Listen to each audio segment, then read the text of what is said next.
Yeah, we're super excited to be here. My name is Paloma Mayorga. I am the curator of the show. I do have a couple of pieces in the show, which are the hibiscus pieces here and on the pedestal. And I'm also the director of development for Big Medium, so I'm wearing a lot of hats for the show. But yeah, we're super excited to be here and to have three of the artists. Melissa Aguirre is from Monterrey, and she was unable to come up this weekend, but we're going to try to get her up here for another event sometime in the next month, so I hope that y'all will come back for that. Here with me today, I have Virginia Montgomery, Alexa Capareda, and Alejandra Regalado.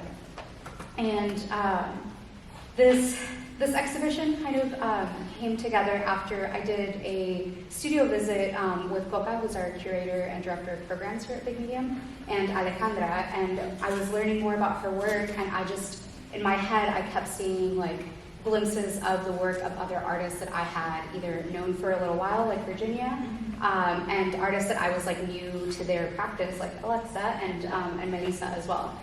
And something that like really stuck out to me from their work was these like, I guess like the performative aspect of it. Obviously like that there's nature in their work, that they're constantly like working in nature, with nature, interacting, or having nature interact with them. And so, but yeah, like the performative aspect was really like what, for me, brought all of these works together. I've also started like to delve into like video work myself in my own practice, and so I was really looking, at the video work that everybody does here as like a source of inspiration. So just as a little background of like what inspired the show. I wanted to go around and have you all introduce yourselves and talk a little bit about your practice, and if there's anything specific you want to say about the works in the show, we'll do that. And then I have like a general question for everybody, and then we'll go into individual questions, and we'll kind of like wrap up maybe with some questions from the audience. So yeah, Virginia, if you'd like to begin. Sure. So hi everyone, I'm Virginia Montgomery. I recently did a name rebrand. I also go by the acronym VLN. And I am an artist originally from Houston. I lived in New York for a decade, decided to put down roots permanently in Austin over the pandemic. And I'm an interdisciplinary artist, so I work freely between video, sound art, and sculpture. So the works I have here on display represent exactly that. I have video artwork with my hands being activated by a Lunamoth. I do a lot of work specifically with raising and documenting Lunamoths from egg to cocoon to adult. And I'm also a stone carver, so I have 2 stone pieces in the show. The one on the floor right there is named Moonstone, and it's actually an interactive artwork, so if you'd like to touch it, please do so. And then there's another stone artwork on the pedestal back that way, and it is named Stone Finger. And it is a slightly larger than scale representation of my own fingers. So to echo back what Paloma said about performativity and natural materials, that's a lot of what the entry point into my work is. I'm interested very much so in how the body is able to cite agency in context to non-human entities, and finding a way that there is kind of a shared, I guess you could say, psychic presence, psychic equilibrium between these materials. So it's like, what is the engagement that you're having with that rock when you're touching it?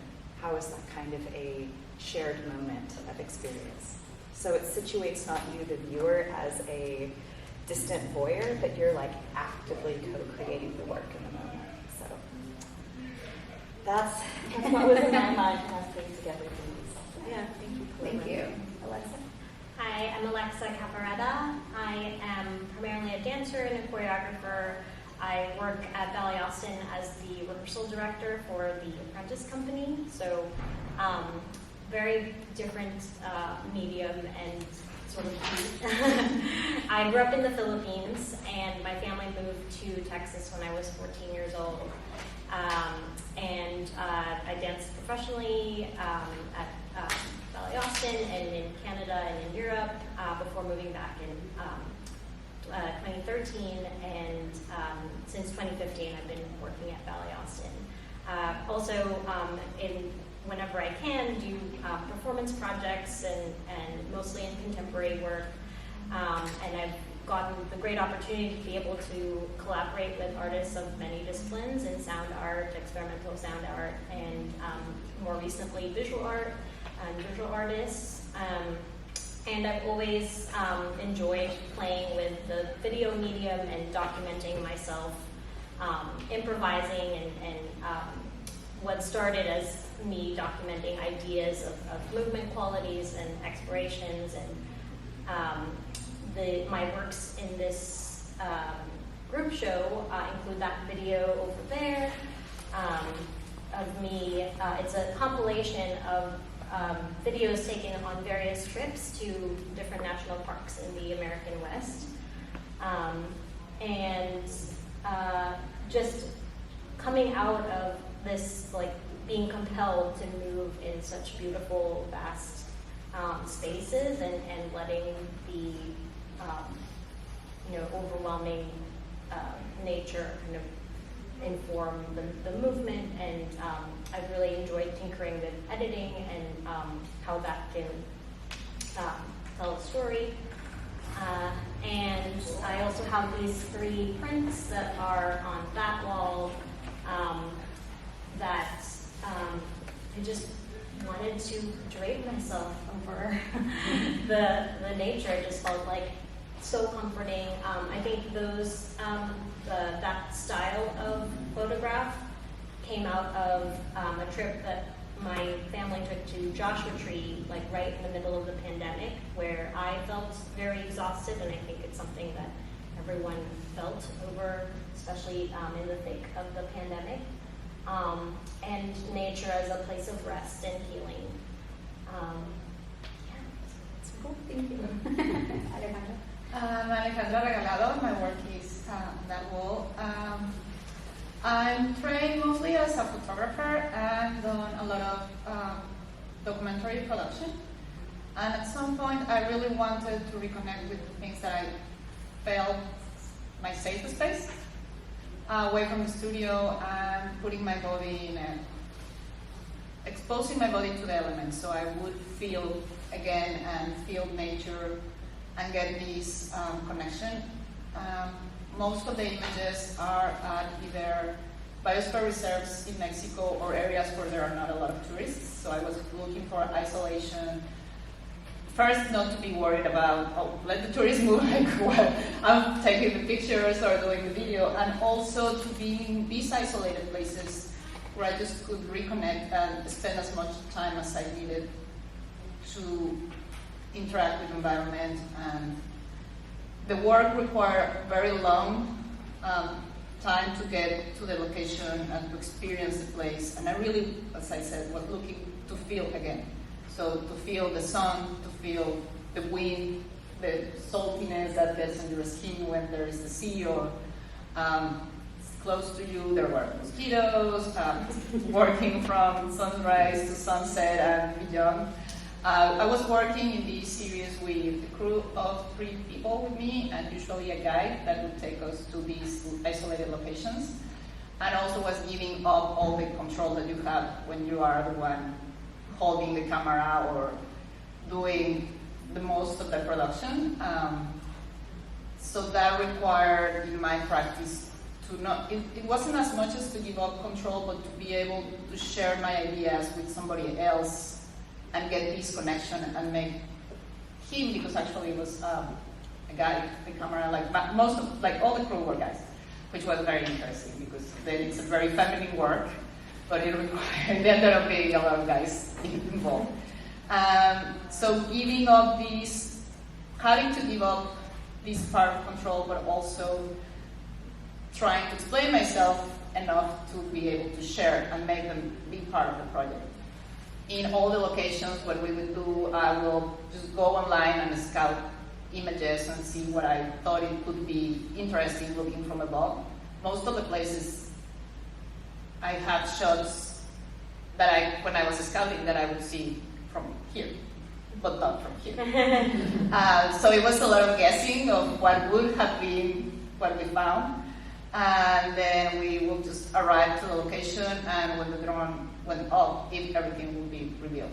And then that's when I was able to kind of design the image and choose the general idea, but also nature was the one that had control over everything. Sometimes, like in the video, we have found this location that is a man-made lake where salt is extracted, but it's near an area where flamingos, it's part of the migration, so that's why the water is pink. It has these very small microorganisms that make flamingos pink. But the bottom of the lake is very shallow, has salt, so it's like walking on ice. So I had the inflatable mattress floating there, and I needed to get there, and there was also complicated to make everything on the mattress be dry while I was filming. And then once everything was going on, and everything was like, okay, camera, assistant, the wind is going to be from here to here, so we are expecting the duration, so we will put something to float, and it's like, okay, it's taking like, it's not moving. Okay, well, I might not move. But then once I was in my character, I needed to focus on just feeling, closing my eyes and feeling. So that was what I was mostly looking for, to be there and feel. I had a condition that prevents me most of the time from sleeping very long periods. So I couldn't sleep, but I was looking to create these dreams, and when I opened my eyes, it would be like if I was remembering a dream. And I always dream about Mexico, my home country. So I created all these dream-like spaces where I would sleep, and then when I wake up, it would be these magnificent places, like dreams. So yeah, basically that's what I do. Well, and I think that speaks so much to, again, like another aspect that I think is common in everybody's work, which is this like, nature is ephemeral, right? There's like, it's constantly changing. You're having to deal with like, it's like you're having to troubleshoot in the moment whenever you're working with it. And so that idea of temporality, for me and the curation of the show, really reminded me of the work of Ana Mendieta, who was a Cuban artist that also worked with nature, and which is the title of the show. So Yo trabajo con la tierra, I work with the earth, and it is directly from a quote that I got from an interview she was doing when talking about her Silueta series, which, if you're not familiar with those, she would go out into nature and make impressions of her body in the landscape. And then she would photograph that, or she has some video works based on it as well. And in the interview, she begins describing her work with Yo trabajo con la tierra. And I thought that was just like such a powerful statement to begin with, because it's, it's not, I'm a performance artist, I'm a videographer, it's like, it's I work with the earth. For me, that means that there's like this collaborative nature about the work and the process.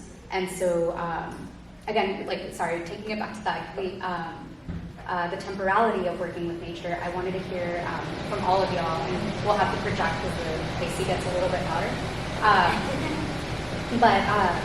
Yeah, if you can talk about like your experience with like the temporality. I mean, you've already got a little bit into it, but maybe you can expand more. But yeah, anyone wants to jump in. So I got distracted. Those are my parents right there. Oh. I just wanted to actually acknowledge them, because the video would not exist without my family.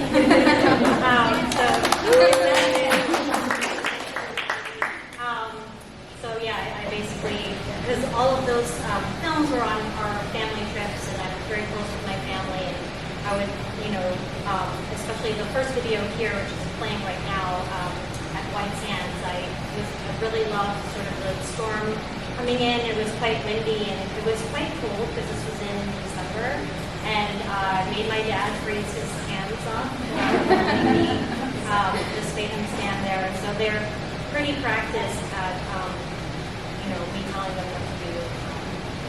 And yeah, I totally didn't answer the question, but That's okay. no. No, that's okay. I mean, to talk about like something that's incredibly temporal Right. is the storm rolling through. Yeah. So you were really working with the elements, and I don't know if that played into.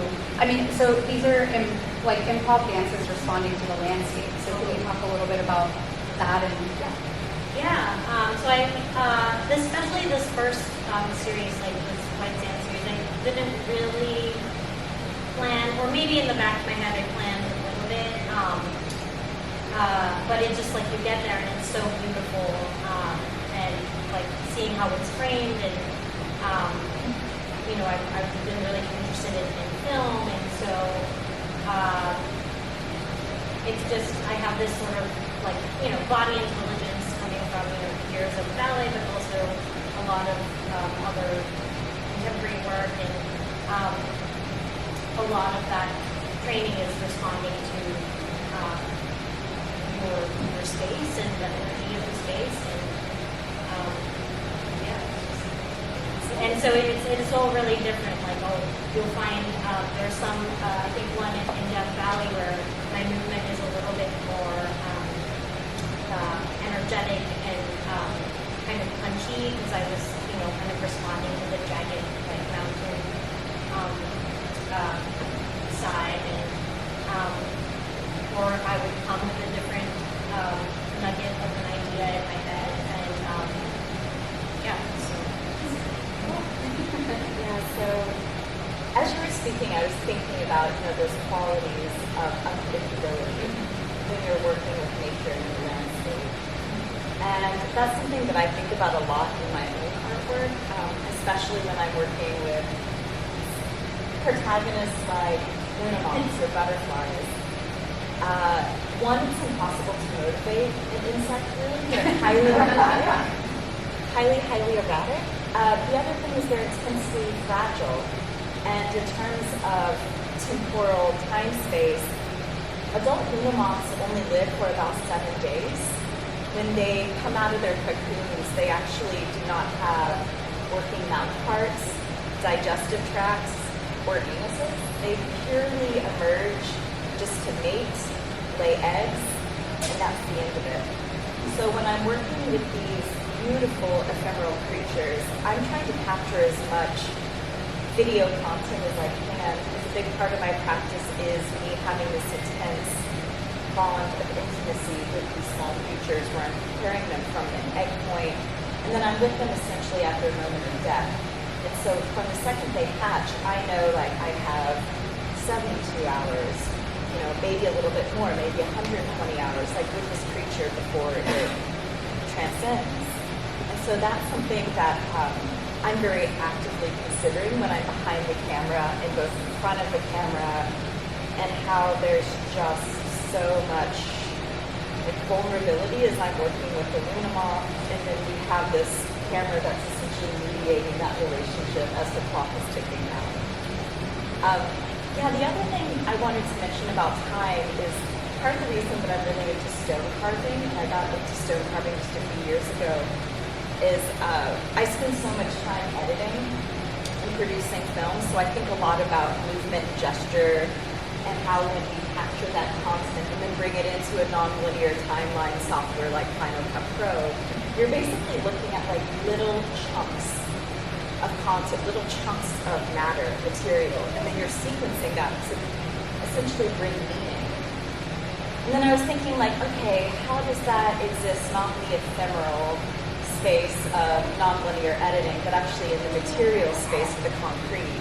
And then I was like, oh, stone carving, that's also like a reductive process. You start with a physical form, and then through gesture and intentionality, you basically like take off material.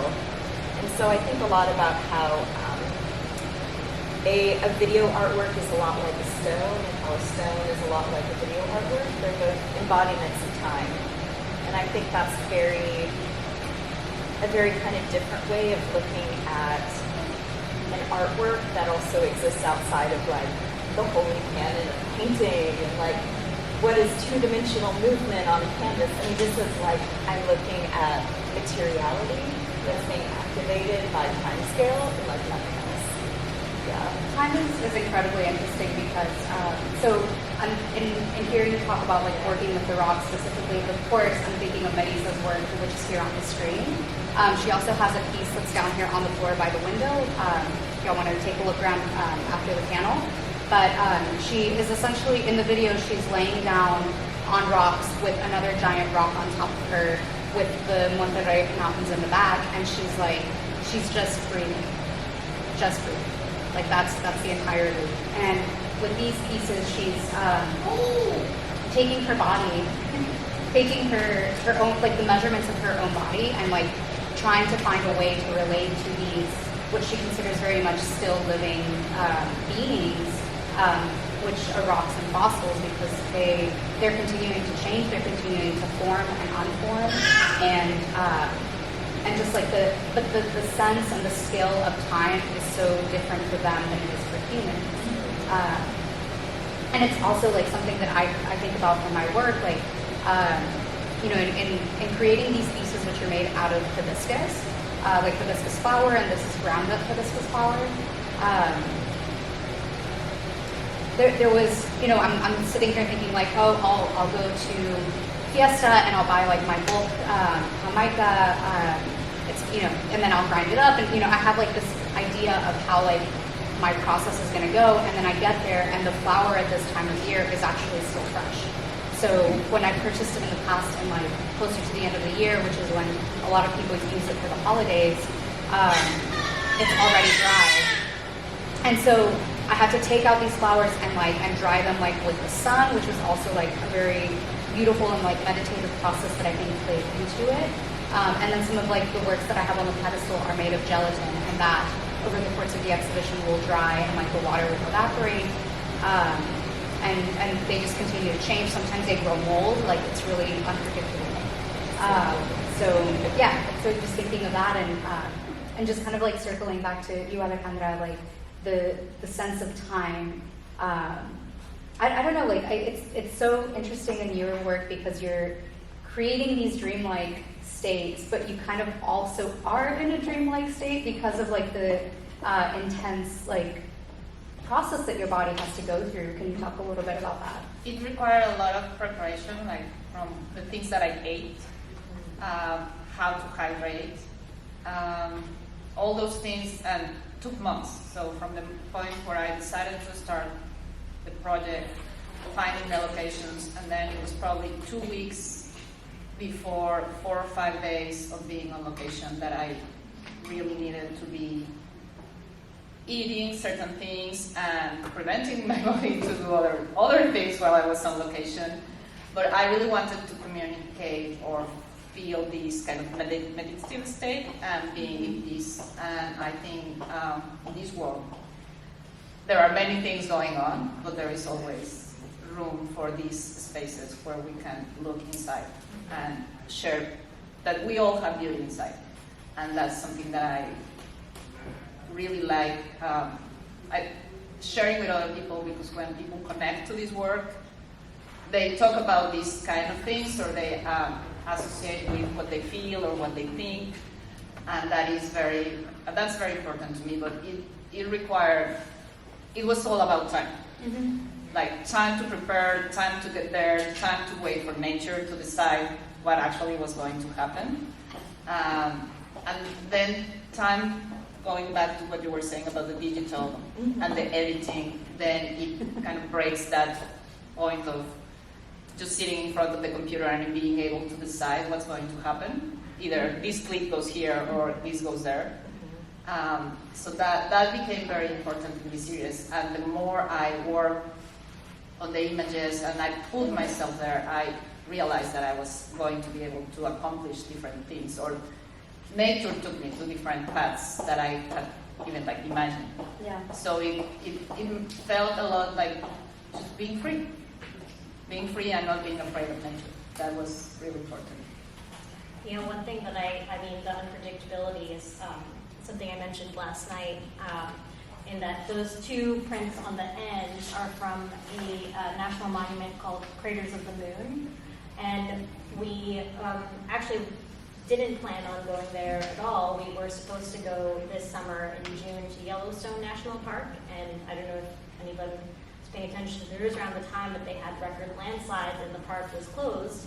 So on the day that we were supposed to go there, we waited in traffic for like an hour before realizing they had closed the park and were getting everyone out. And we went to the visitor center and inquired, what should we do instead? And we ended up going to what I thought was one of the most beautiful places. It was all volcanic rock, and it's in Idaho, Arco, Idaho. And there weren't a lot of people, which is kind of what you run into sometimes at all of these, very famous parks. So again, nature having another plan for Alexa. I think that also plays so well into the process that each of you has in your work, and so I wanted to talk a little bit about process and so I have specific questions for y'all. But Virginia, I guess we can start with you. Raising Luna moths is such a unique thing. I don't know anybody else who any other artist, I should say, that raises their protagonists. Mm-hmm. How did you even get into that practice? Yeah, so I've always been someone that's loved biology. I'm just one of these people that my whole life I always had aquariums full of creatures. And my sister Christine, with her beautiful sunglasses, can attest to this. My bedroom is just always full of friends.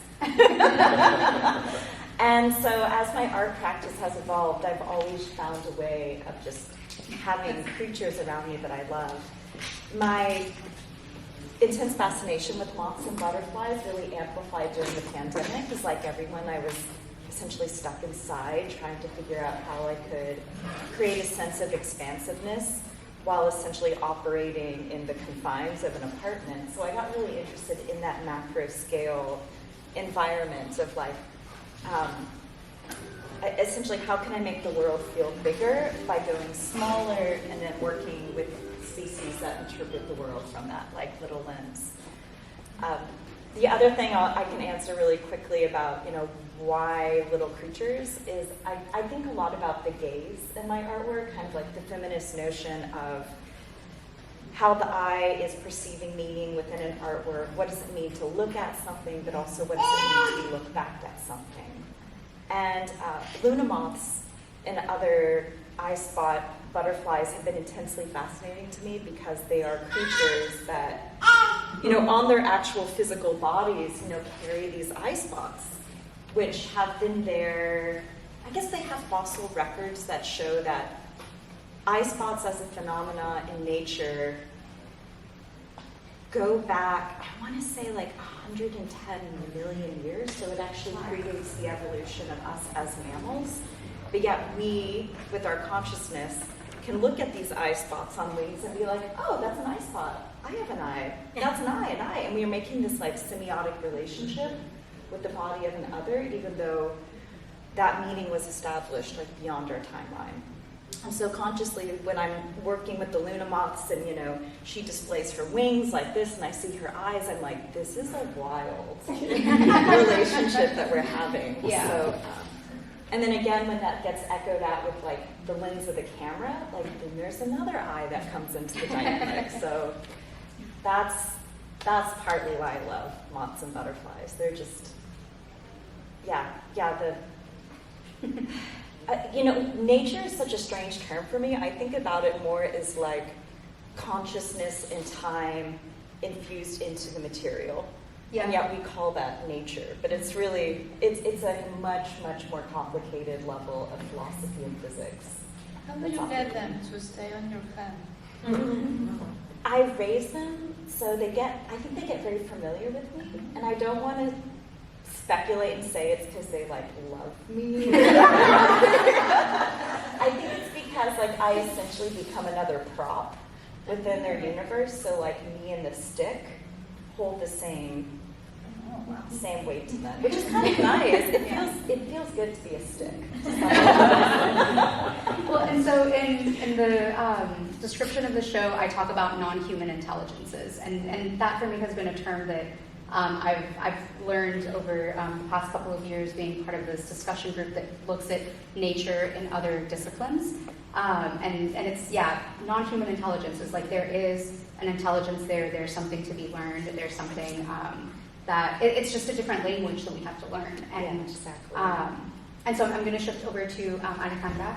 And so I know that, like, you know, you really do have to learn a language whenever, like, you're, can you talk about that experience a bit? Yeah, I think I was very lucky meeting the people that became part of this process.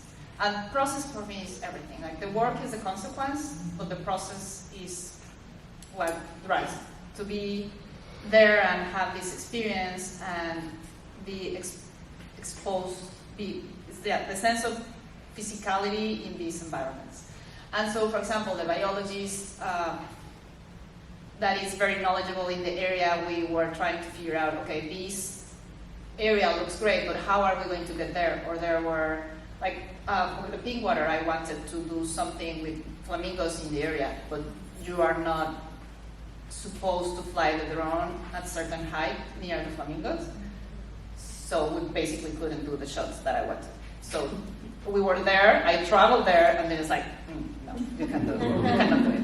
It's just too close. But that was actually what we should have done. So being respectful to nature, and then if you understand those things that are required, then you will be welcome, and then you can do the sharing and this kind of communion with the space. But yeah, that was very important. And having people to trust when you are so exposed, and people that understand how to communicate that was also very important. I think it's everything about respect. Respecting nature and the boundaries within the project helps to actually accomplish what you are looking for. Like, we had different locations, like the one that I'm in the water, that was like, you just cannot fly the drone above your head because then the water is going to go like if you were landing a helicopter on the ocean. So that was not going to work. So we required not the aerial photography, but to get a regular camera and get closer. And things were just happening as we were working, and then there was also this part of staying dry and then going in the water. And the other part of the series is like I'm underwater. But I always was trying to be respectful, so the nature will respect me. If I pushed it, it could be dangerous. We were in areas that were crocodiles or certain insects that could be harmful. So that's why I'm very curious about the insects, because that's a beautiful insect, but in this process to be was like, okay, you need to stay away of certain insects and also not be exposed to many insects at certain times of the day. And then it also becomes, it was fun. To me, it was really fun. Getting in and out of the character and also enjoying all these things that are revealed in the process. So just learning about nature. That's just wonderful. It's one of those things that's like, this is, I never imagined this will look like this, and then it is there and you are part of that. And then relax and go into character and then see what happens later, because there is also this part of my process where I have to wait, and we are not used to wait anymore. So while I was performing, I got into a character, and then I had to wait, and there is no way to go back in time. What happened today in nature won't look the same tomorrow. So it also made me focus up. When you are working in the computer, it's easier, like, oh, this doesn't work, undo, delete. And here it was, you can't delete time, you can't delete how time passes in nature, and that required a lot of being humble and staying away from technology and understanding how we are this very small part of this beautiful big thing. And most of the time at night, that was one of the main feelings when I was reviewing it. So we are this very, very tiny thing in this beautiful space. That's amazing. I've been thinking also, like, Alexa, about your work and how in your like day-to-day practice, you're in collaboration with so many people, and I thought, you know, with your collaboration with your whole crew, and in a sense, like you too, with your whole crew of Lunamach. But Alexa, with your work, like you're constantly working with other people. It's collaborative work. It's rehearsed work. It's also, you know, it's a very thoughtful thing. And what I mean, that obviously is like a beautiful work. But what drew me to this particular, because you called it like your Insta dance series. Yes. So, and I love that it was just like, again, such like improv work. And also it's just you. It's not, I mean, collaboration with your parents who, you know, were there with you traveling and like helping you frame and film things, but like, it's really just you in the work, like responding to nature. So how has that been different from like your day-to-day in the city?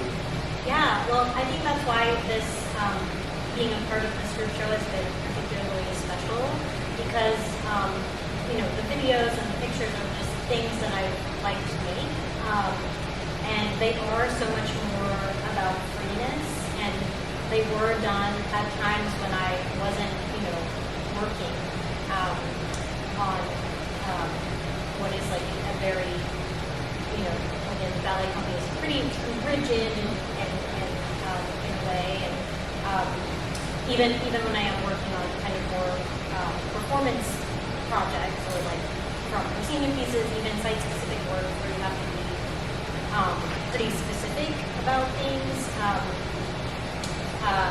It's nice that these are really just things that I made for fun for myself and to happily share on Instagram. And I guess somewhere as I started to accumulate, like, you know, what is now 13 minutes of this, somewhere in the back of my head wanting them to have a second life and to be shared with even more people in a way. You know, I was so thrilled yesterday seeing it that big. It's like I'm used to seeing it on my computer or on my phone. And just seeing the video big is really quite wonderful. And it just, in a way, like I love hearing you talk about going into a character. I also am sort of, I frequently refer to myself in the third person for like as Flex, as this like character that has, you know, somehow more body intelligence and will just do whatever, like if I, you know, let my brain kind of relax and my body knows so much more.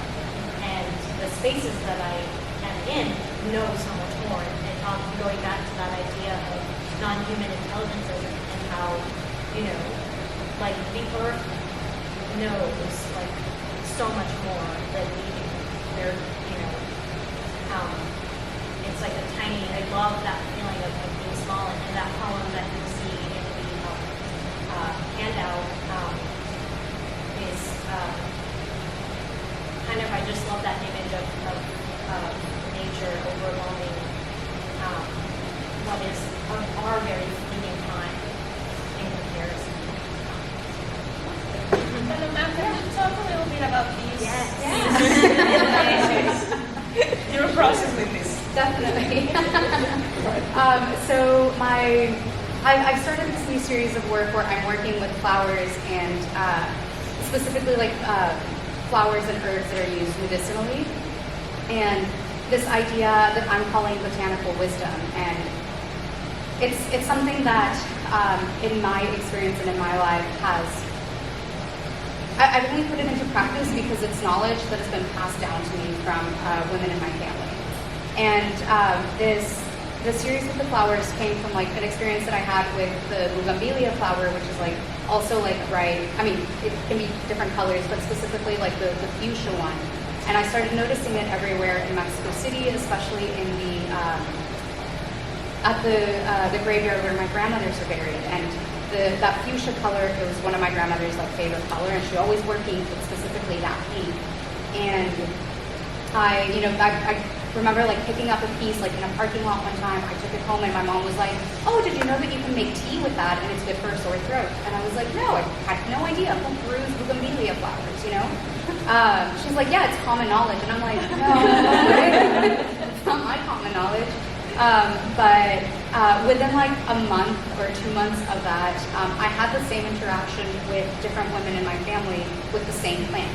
And so again, I was like very drawn to it. I was like, you know, picking it wherever I found it. And my cousin, you know, was like, "Oh, did you know you can make tea and it's good for when you're sick?"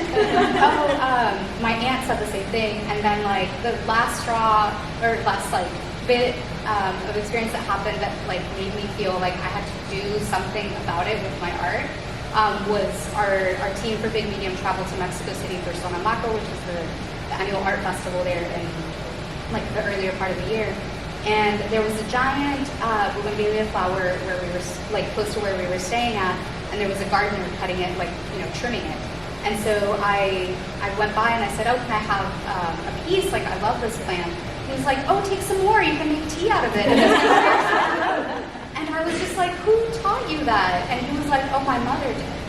And so again, like that idea of like that botanical wisdom being passed down through generations of women was something that really spoke to me and made me think like, what are those things that like my grandmothers and my aunts and my mom even like have passed down to me or have not passed down to me? It's like some of that knowledge is really like not, we just don't think about sharing it with younger generations. And so that's a little bit of what inspired the work. These two particular pieces are symbolic of both of my grandmothers. They are in the shape of like grave sites. Whenever I visit or take a trip to Mexico to visit my family, we all take a trip out to the cemetery and we clean the grave site, we, you know, bring flowers, we pray over it, we share stories. I specifically started like, I guess like deconstructing flowers and like making like mandalas and like things to like decorate the grave site and in a way like communicate with them again. And so yeah, that's a little bit about these pieces. I think something that I, again, continue going back to are these sort of like lessons learned from nature, and I figured that that's what we can close on, and then we can open it up to the public for a couple of questions. But for me, lessons learned, you know, you talk about like how the Luna moths are getting to know you and in a sense like love you or maybe just like are used to you.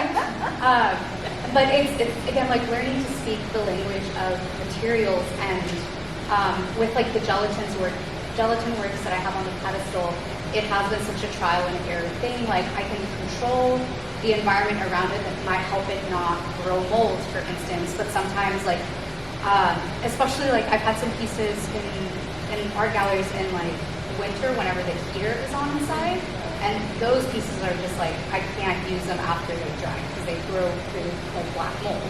And so anyway, it's been, again, like a trial and error and the lessons that I've learned from the materials, but can y'all say a little bit about like lessons learned in your process? Or you know, a lesson that has really like stuck with you? Okay, I can start with one. I think about what does it mean to give, because I think so much of I think about this a lot, so much of the history of Western art coming out of this masculine bravado rhetoric is all about, I see something, I like it, I take it, I make it mine. And to create visual culture in the opposite is like, how can I give back? Like, what is this thing that I love? Like a Luna moth, how can I help it? Like, how can I be useful? And so, yeah, I just think a lot about giving, like how can I actually, I don't know, not like dominate something in a colonialist way, but instead just kind of like summon my own energy and aid this creature, this material, or this concept that I'm infatuated with. Yeah. Thank you. That's a good lesson. I don't know what lesson. I mean, mostly practical things, probably. I mean, just learning a little bit more about, you know, editing, learning about, you know, how many pixels a photo should be when you edit. I mean, that's something very, very new to me. So I'm really looking forward to doing that more. Cool. To me, more than learning, it reminded me to feel, to be open to feel, and to share that. I think that was the most important part. I think the curator is so good.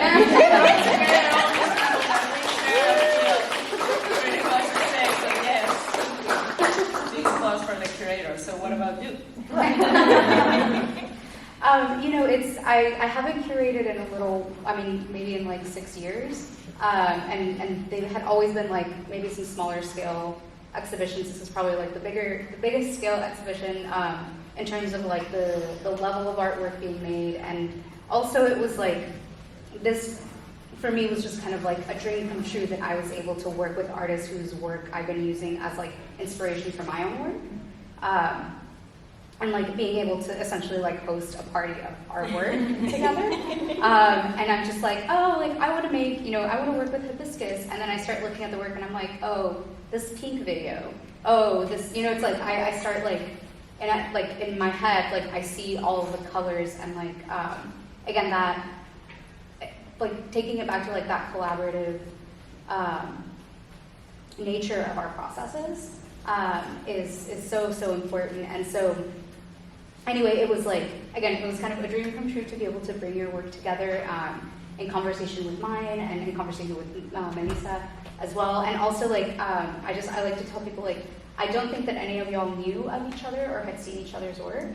And so being able to like, get y'all to like to start talking to each other was like so special. I'm gonna start getting emotional. So anyway, I will open it up to the public so yeah. Yes, Annette. I want to extend what you just began and complimenting you, Paloma, on the show. Thank As you. a couple of you know, I'm like the oldest curator in town. And I just think you've done a beautiful job. And I also want to thank you for all of you being so clear in your language about why and how you do what you do. As somebody who's come from a primarily intellectual realm, kind of later in life, to this experiential, more somatic way of understanding the world, which we all have now unfortunately had to dip into, sometimes not by choice through the pandemic. I'm trying to help create a language around this and a kind of intellectual history. And you all, through your personal experiences, have touched on different aspects of that and have given different vocabulary to that. So I really see this as a significant shift. Thank you. Thank you. Anybody else? Well, yeah, if there's not other questions, or if there's any last thoughts that y'all wanted to share. Oh, I just want to say thank you as well. It's such an honor to get to be here around these beautiful works and objects, and I've loved hearing how you all create your work as well. And thank you to Big Medium to be open to exhibitions like this. I think that is very, very important. Yeah, thank you. Yes. To say something crazy. I'm a painter, and I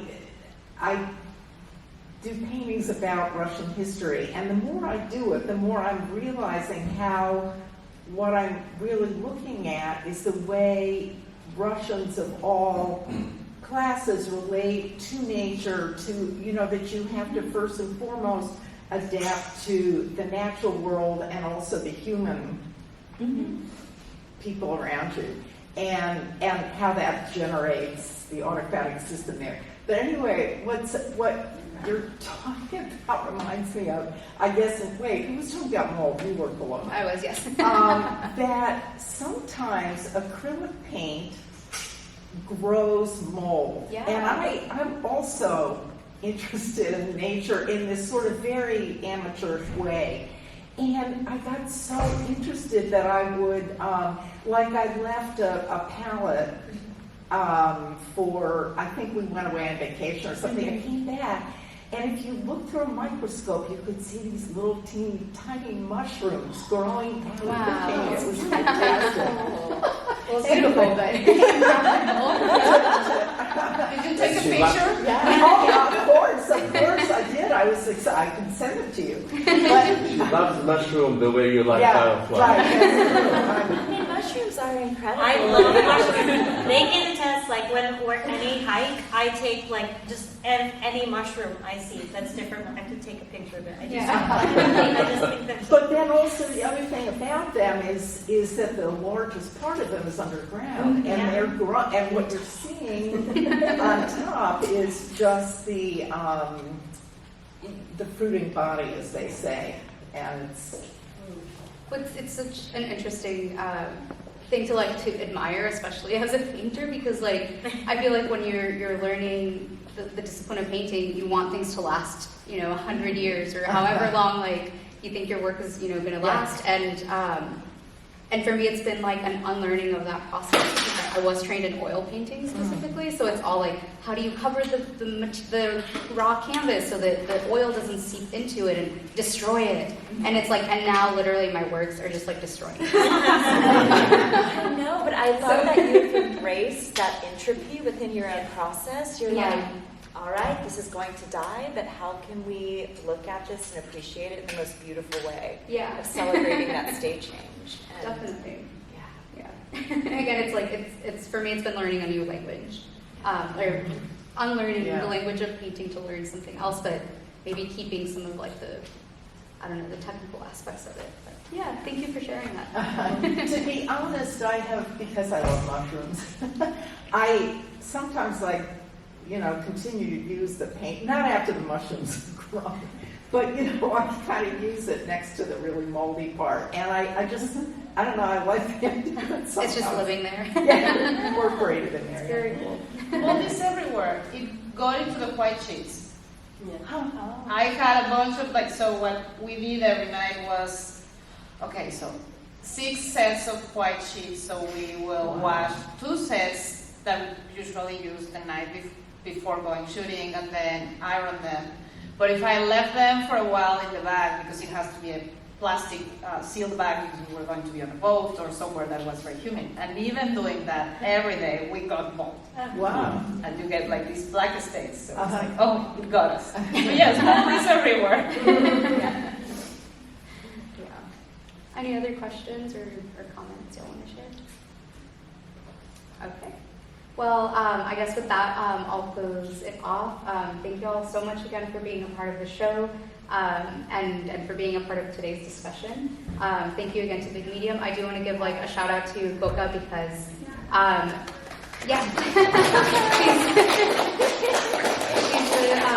she's the curator and director of programs here at Big Medium, and she, you know, had like an opening on the calendar this year, and she was like, "Hey, do you want to make that exhibit that you mentioned during Anacanta Studio Visit happen?" And so we made it happen. So thank you. Thank you to Shay Little, our director. Thank you to Wendy Yamilet, our operations coordinator in the back, and to Elizabeth Yamilet. Elizabeth Lopez, Wendy Yamilet. Thank y'all so much. Also, the show couldn't have happened with all of y'all helping me like troubleshoot and order things on Amazon and like, and all the things. So yeah, thanks to everyone, and thank you all for coming and being a part of this.